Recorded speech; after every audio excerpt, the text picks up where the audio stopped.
Hey, what's up everyone? Welcome back to Learn Mode Lab. Today, I'm going to show you how to create an account in Emergent AI in just a few seconds. Let's get into it. Open your browser and go to app.emergent.sh. The page will load a clean, dark-themed interface with two options, sign in or sign up. Click on Sign Up. You'll see three ways to create your account, with your email and a password, or by continuing with your Google account, or with your GitHub account. Pick whichever is easiest for you. If you choose email, just type your email address, create a password, and hit the button to continue.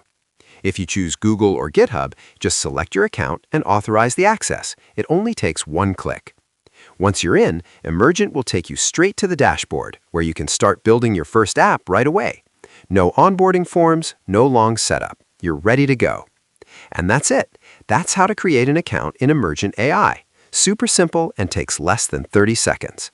If this video helped you, make sure to like it and subscribe to Learn Mode Lab so you don't miss more tutorials like this. See you in the next one.